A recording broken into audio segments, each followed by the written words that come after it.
20 साल हम पढ़ते हैं। 15 साल पहले स्कूल में, नर्सरी, KG1, KG2, ठीक है, और फर्स्ट से 12th तक 15 साल स्कूल में, इसके बाद 3 साल ग्रेजुएशन और 2 साल पोस्ट ग्रेजुएशन। ऐसे करके पूरे टोटल 20 साल हो गए हैं। 20 साल आपने पढ़ाई करी, उसके बाद भी क्या है, हाथों में डिग्रियां हैं, लेकिन ज्ञान कुछ नहीं है, कुछ आता नहीं है। ना कोई ढंग से कोई भाषा आती है, ना ढंग से हिंदी आती, ना संस्कृत आती, ना इंग्लिश आती है, कुछ भी नहीं आता है। इसके बाद कुछ काम भी नहीं आता और कुछ भी नहीं आता है। 20 साल हमने पढ़ा, हमारे पास डिग्री इकट्ठी हो गई, फर्स्ट से 12th तक की डिग्री है ना, नर्सरी, KG1, KG2, 15 साल की ये डिग्री, ग्रेजुएशन की डिग्री, और फिर उसके बाद पोस्ट ग्रेजुएशन की डिग्री। ये डिग्री हाथ में है, लेकिन कला कुछ नहीं है। बेरोजगारी क्यों है? क्योंकि काम कुछ आता ही नहीं है। ना हिंदी आती है, ना इंग्लिश आती है ढंग से, ना संस्कृत आती है, ना उसको बोलना आता है, ना लिखना आता है, ना कंप्यूटर चलाना आता है, ना ना डेबिट क्रेडिट समझ में आते हैं, ना बैलेंस शीट बनानी आती है, ना जनरल आता, ना लेजर करना आता, ना ट्रायल बैलेंस आता, कुछ भी नहीं आता है। और जब कुछ आता नहीं है, इसीलिए बेरोजगारी है। अब बेरोजगारी है, बेरोजगारी, नौकरी चाहिए, नौकरी चाहिए। अरे भाई, नौकरी क्यों चाहिए? ये 20 साल जो आपने पढ़ाई करी है, क्या आप इस लायक नहीं बन पा रहे कि आप अपना खुद का धंधा कर सको? ये पढ़ाई फिर क्यों कर रहे हो? जितने रुपए पढ़ाई लिखाई में इन्वेस्ट करे हैं, ये सारे रुपए इकट्ठा करके इससे अच्छा कोई धंधा ही कर लेते, कोई दुकान खोल लेते, कोई साड़ी की दुकान खोल लेते, चाय की दुकान खोल लेते, किसी चीज होटल खोल लेते, कुछ भी काम कर लेते ना ये पैसे का। अब बेरोजगारी बेरोजगारी चिल्ला रहे हो, भैया नौकरी दे दो, नौकरी दे दो। नौकरी के लिए क्यों परेशान हो रहे हो? क्योंकि आपके पास डिग्री है, लेकिन काम नहीं आता। अगर ये डिग्री फट जाए और किसी को पता ना हो कि आपने ये पढ़ा है, केवल आप बता रहे हो, आपके पास डिग्री वगैरह ना हो, तो आप कुछ कर ही ना पाओ। क्योंकि आपसे कुछ पूछे तो कुछ आएगा नहीं, कुछ काम ही नहीं आ रहा। काम भी तो आना चाहिए। तो काम क्यों नहीं सिखा रहे? केवल जो बुक में प्रश्न उत्तर करवा रहे हो, बस पास करते जा रहे हो, लेकिन कुछ आता नहीं है। कहने का तात्पर्य ये है कि कुछ कला सीखो।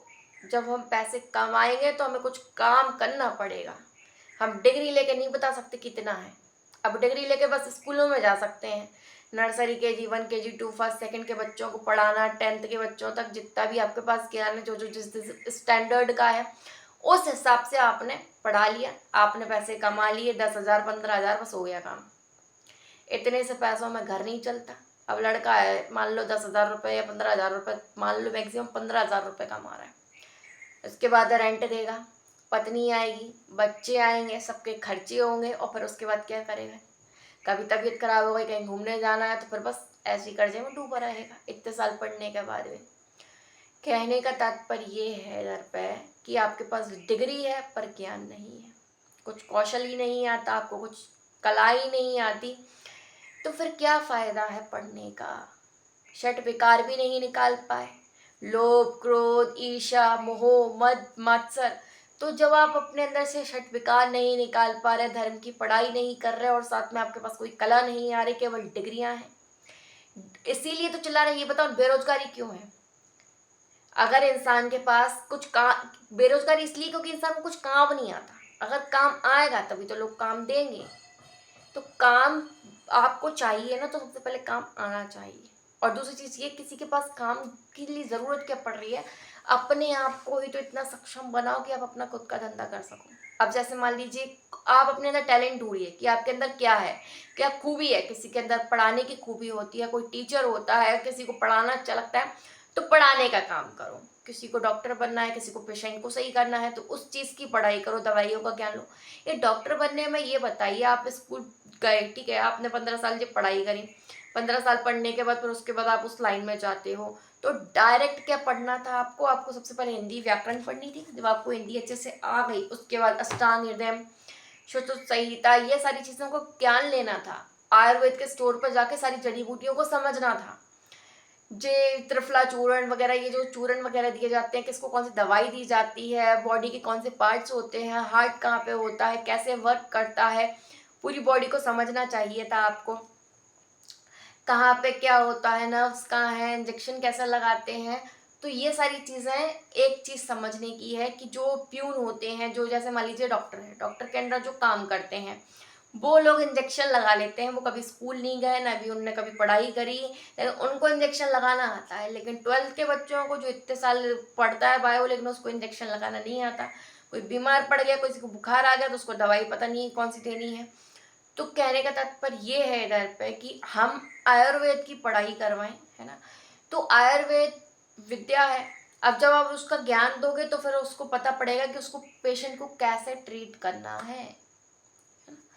तो सारी चीज़ों को, ये सारी थ्योरी पढ़ाई को हटा के प्रैक्टिकल सारी चीज़ें पढ़ाई दी जाए। अब जैसे मान लीजिए पार्लर का कोर्स 11th-12th में अब इधर पे फैशन का भी डाल दिया गया है कि आप उसमें कर सकते हैं। तो 11th-12th में आप वो सारी चीज़ें पढ़ते हो, लिखते हो, उसको किताबी तौर पर दे दिया गया, ठीक है। अब भाई किताबी तौर पर दे दिया गया, इसको प्रैक्टिकल क्यों नहीं सिखा रहे हैं। वहीं पे आपको स्कूलों में ये चीज़ फैसिलिटी उपलब्ध करानी चाहिए कि वहाँ पे आप पूरा मेकअप वगैरह सिखाया जाए, सारे इंस्ट्रूमेंट बताए जाए, सारी चीज़ें प्रैक्टिकल करवाई जाए। कोई रटने की चीज़ ही नहीं पड़ेगी, क्योंकि आपको पता होगा कि हाँ ये ऐसे ऐसे करते हैं।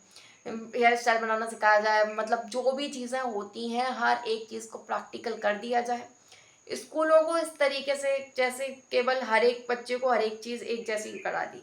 जैसे एक मान लीजिए एक शहर है, जैसे मान लीजिए अशोकनगर है, ठीक है। अशोकनगर में कितनी, जैसे मान लीजिए पूरे टोटल स्कूल मिला के मान लीजिए 50 स्कूल होंगे। 50 नहीं तो हम मान लेते हैं मैक्सिमम होंगे, ज़्यादा से ज़्यादा 40-50, ठीक है हम 50 लेते हैं। 50 स्कूल हैं, ठीक है। 50 स्कूल है मान लीजिए इधर पर, छोटे ना बड़े सारे स्कूलों को मिला के। और ज़्यादा जैसे मान लीजिए 30 ले लेते हैं अपन, 30 स्कूल ले लेते हैं। 30 स्कूल हैं, 30 से 50 के बीच में स्कूल हैं। तो जो ये स्कूल हैं, सारे स्कूलों में सारे बच्चों को एक जैसी पढ़ाई करवाई जा रही है। तो ये सिस्टम गलत है। सबसे पहले हमें सारे बच्चों को हिंदी पढ़ाना चाहिए। जब उसको हिंदी अच्छे से पढ़ना लिखना और बोलना आ जाए, इसके बाद स्कूलों को, सारे स्कूलों में एक जैसी पढ़ाई ना करवा के एक स्कूल में विशेष कि जैसे मान लीजिए इंग्लिश की सिखा रहे हैं, ठीक है। इंग्लिश स्पीकिंग कोर्स केवल इंग्लिश के लिए है। वो 6 साल या कोई कितनी प्रैक्टिस करना चाहता है उस पर, 6 साल करना चाहता है, 3 साल करना चाहता है, 2 साल करना चाहता है, उसमें परफेक्शन बिल्कुल इंग्लिश बोलने वाले टीचर हो। संस्कृत वाले संस्कृत का स्कूल अलग से हो, ठीक है।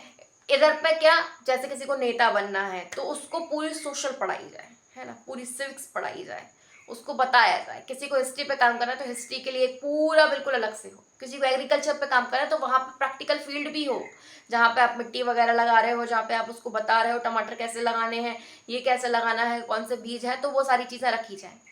और उसके बाद अब जैसे मान लीजिए अभी ये 12th के बाद करते हो, ये 12th के बाद नहीं करना है। इन सारी प्रैक्टिकल चीज़ों को बच्चों को बचपन से ही सिखाना है।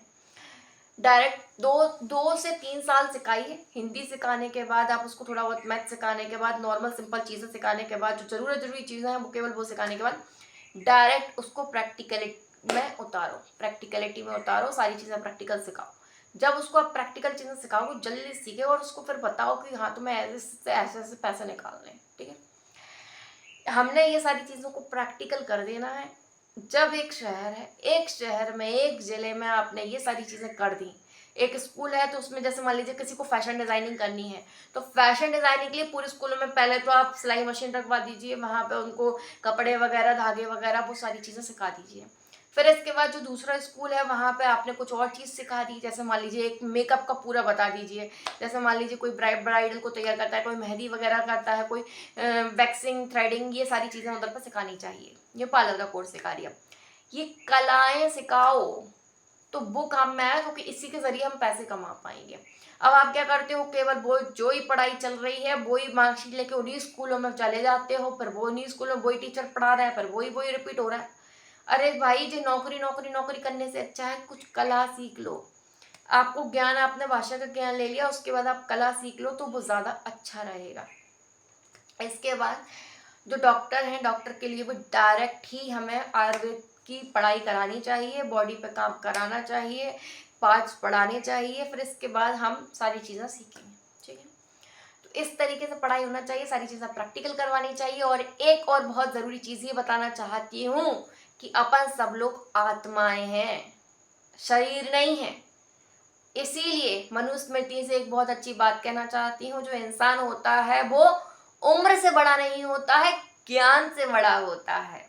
क्योंकि हम सब लोग आत्माएं हैं, पिछले जन्म का भी ज्ञान ग्रहण करके आए हैं, और हम जितना पढ़ते रहते हैं, अध्ययन करते रहते हैं। जो इंसान जितना अध्ययन करता है उतनी जल्दी सीखता है, और वो उतना बड़ा होता चला जाता है, उतनी बड़ी स्टेज पर चला जाता है। कृष्ण भगवान के पास 64 कलाएं थी, 14 विद्याओं का ज्ञान था। तो कहने का तात्पर्य ये है, वो बड़े कैसे हो गए, ज्ञान से। ज्ञान से बड़ा होता है इंसान, उम्र से नहीं होता। क्या करते हैं स्कूलों में, जैसे मान लीजिए 5th क्लास के बच्चे हैं, 5th क्लास के जो उम्र के हिसाब से सारे बच्चों को एक साथ पढ़ा रहे हैं। कोई बच्चे बहुत ज्यादा इंटेलिजेंट है, कोई बच्चे बहुत ज्यादा वीक हैं, कुछ बच्चे एवरेज हैं। इन सारे बच्चों को एक साथ पढ़ाने का कोई उपयोग ही नहीं है, क्योंकि जो बच्चा इंटेलिजेंट है वो आगे की चीज अभी कैच करेगा, उसको आगे की क्लासेस में फॉरवर्ड करो ना। उसका क्यों टाइम वेस्ट कर रहा है, उसको फालतू में वही चीजें रिपीट करवा करवा के वो उन्हीं के संग बैठा है, उसका पूरा दिमाग ही विकसित नहीं हो पा रहा है। जो बच्चे वीक हैं वो और ज्यादा वो ये सोच रहे हैं कि भाई हम तो बेकार है, हमारा कोई मतलब ही नहीं है। वो वीक इसलिए क्योंकि उनको पहले की चीजें आती ही नहीं है ना, उनको छोटा बड़ा नहीं आता, उनको एबीसीडी नहीं आती, उनको स्पेलिंग बनानी नहीं आती, वो पढ़ ही नहीं पा रहे, वो समझ ही नहीं पा रहे, वो कुछ चीजों को नहीं समझ पा रहे हैं, वो फेल होते जा रहे हैं, फिर भी उनको पास करते जा रहे हो कि भाई बच्चा फेल हो जाएगा, फेल नहीं कर सकते, 8 तक फेल नहीं कर सकते। क्या रूल है ये, क्या रूल है ये बताइए। आगे क्लासेस में पास करते जा रहे हो, पास करते जा रहे हो, ज्ञान है नहीं है, केवल डिग्री दे रहे हो। इसीलिए तो बेरोजगारी है, क्योंकि काम कुछ आता नहीं है, उनको कुछ आता ही नहीं है, केवल डिग्री है उनके पास। डिग्रियों से कुछ नहीं हो रहा, ज्ञान होना चाहिए उस पर्टिकुलर सब्जेक्ट का। अगर उसके पास ज्ञान होगा तो फिर उसको परेशान होने की जरूरत नहीं पड़ेगी। तो कहने का तात्पर्य ये है कि बच्चों को ज्ञान के हिसाब से पढ़ाओ, उम्र के हिसाब से मत पढ़ाओ, है ना। जो बच्चे वीक हैं उनको पहले की चीज़ें उनका बेस क्लियर करना चाहिए, जो एवरेज है उनका ठीक है, लेकिन जो आगे बढ़ना चाहते हैं, जो और ज़्यादा इंटेलिजेंट है, उनको आगे की क्लासेस में फॉरवर्ड करके उनको जल्दी जल्दी आगे पढ़ाया जाए, क्योंकि वो जल्दी कैच कर रहे हैं, उनको पिछले जन्मों का भी ज्ञान है, जिस वजह से वो इस जन्म में और जल्दी जल्दी कैच करते जा रहे हैं, उनकी उम्र से भी ज़्यादा ज्ञान उनके पास हो रहा है। जैसे मान लीजिए जो बच्चा है, जैसे मान लीजिए कोई 5-5 साल के बच्चे हैं, 10-10 साल के बच्चे हैं, वो कथा करने लगते हैं, उनके पास इतना ज्ञान आ जाता है। कैसे, पिछले जन्म में भी उनने वो सारी चीजें ग्रहण की होंगी। तो कृष्ण भगवान कहते हैं जो मेहनत है वो कभी व्यर्थ नहीं जाती है। हम जब मृत्यु को प्राप्त होते हैं तो हमारा क्या होता है, जैसे ये जीवात्मा, जैसे हम हैं, पुराने वस्त्रों को त्याग कर नए वस्त्र ग्रहण करते हैं, वैसे ये जीवात्मा पुराने शरीर को त्याग कर नए शरीर को प्राप्त होती है। तो आत्मा वहीं चली जाएगी, लेकिन ज्ञान भी लेके जाएगी ना, कर्मों को लेके जाएगी, साथ में कुछ नहीं जाएगा, लेकिन जो ज्ञान है वो तो जाएगा। मेहनत कहाँ व्यर्थ जाएगी। तो बच्चा पहले से मेहनत लेके उसको उस घर में जन्म मिलता है जहां पर उसको वो ज्ञान पहले से मिल जाएगा। जैसे मान लीजिए एक बच्चा है तो वो वैद्य बनना चाहता था, उसने पढ़ाई करी आयुर्वेद वगैरह की, शास्त्रों की पढ़ाई करी, लेकिन वो उसमें कुछ कर नहीं पाया, तो उसको ऐसे घर में जन्म मिलेगा जहां पर उसको अपने माता पिता उस वातावरण से ऑटोमेटिक जल्दी ज्ञान मिल जाएगा, उसकी मेहनत व्यर्थ नहीं जाएगी, तो उसको वहां पर भी ज्ञान मिल जाएगा और वो जल्दी जल्दी चीजों को सीखेगा। फिर अपन ये कहते हैं अरे ये इतनी सी उम्र में कैसे सीख गया, तो पिछले जन्मों को कंटिन्यू करके आया है। कुछ बच्चे बचपन से ही बहुत अच्छा डांस करने लगते हैं, कुछ बहुत अच्छा गाना गाते हैं, तो वो पहले से ही कलाएं जो उनके अंदर हैं, जो आत्मा जानती है, वो जल्दी जल्दी सीख लेते हैं। वो केवल उनका शरीर है, लेकिन आत्मा को वो चीज आती है, ये शरीर को नहीं आता कुछ। शरीर तो सबके एक जैसे हैं, जो आत्मा है केवल वो ज्ञानी होती है, वो ऊपर उठती है। तो कहने का तात्पर्य है कि केवल इंसान जो है वो ज्ञान से बड़ा होता है, उम्र से नहीं। इसीलिए अगर कोई छोटी उम्र का भी साधु संत है जिसके पास ज्ञान है, उसके बड़े लोग, उससे भी उम्र के बड़े लोग आके उसके पैर पड़ते हैं, क्योंकि इंसान ज्ञान से बड़ा होता है। ज्ञान से बड़ा होता है, ज्ञान उसके पास क्या है, उसने अपने अहंकार पर विजय प्राप्त कर ली है, लोभ ईर्ष्या घृणा ये सारी चीजों को छोड़ दिया है। आज का ये वीडियो इतना ही। राधे राधे।